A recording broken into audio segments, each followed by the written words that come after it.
Student-Alumni Fellow this year, and I'm responsible for the show going on. I just want to explain the process of how this came to be. Part of being a fellow is to create an event on campus which connects alumni and students together. And as personally as an art student, what better way than to have an art show, and it's beyond exceeded my expectations. And thank you so much for being part of it. I was elated. I could not wait because every year I had participated in the student exhibitions when I was a student here, and that was just something that I looked forward to every year. It was exciting to be able to get juried into that.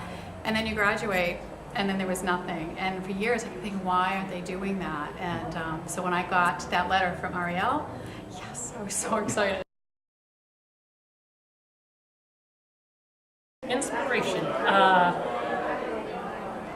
Knowing what the college meant, and then all the different things that, as one of the other artists said tonight actually, that they grew here.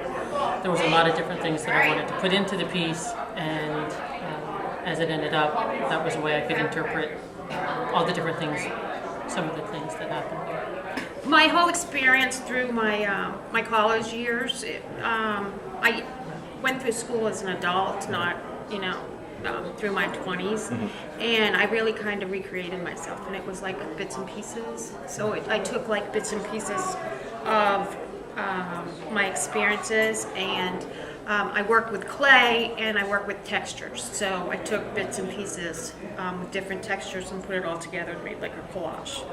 So that's what was my inspiration for my piece.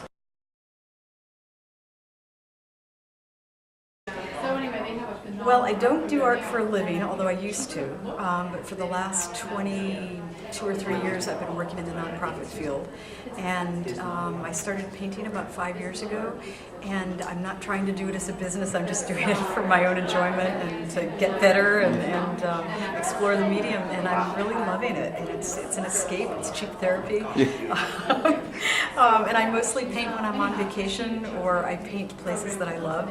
So it puts me in that spot, and I paint on locations. So it's recreation.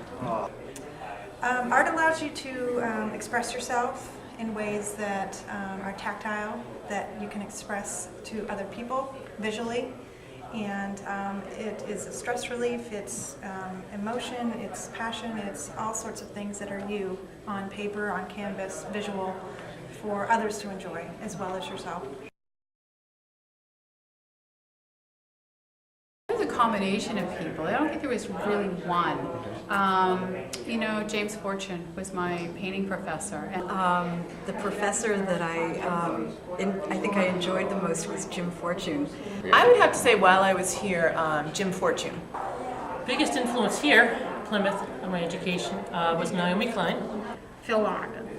He was my senior thesis advisor. Well, Tom Driscoll was my main professor that I worked with within the painting program, and Annette Mitchell was my advisor.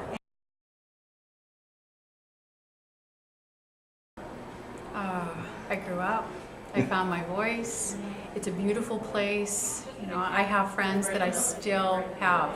Friends that I made that I am still friends with to this day. And I retain those connections. It's like a second home for me. All of the teachers, like I said, the nature. I used to love cross-country skiing through the woods here. I enjoyed that. And I met my husband here, and we've been married almost 25 years now. So, that was really, obviously, very special to me. And now our youngest son goes to school here, which is, just quite the cycle for us. Plymouth is a place where I think a lot of people have come, even for any college students. You do come in, as somebody said also, that you do find your voice. You do become, or you learn more about yourself. You become more comfortable with who you are, and you see a direction.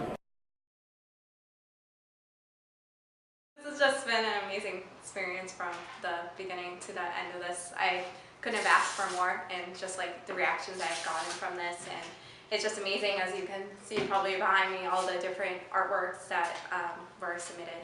It's just been great.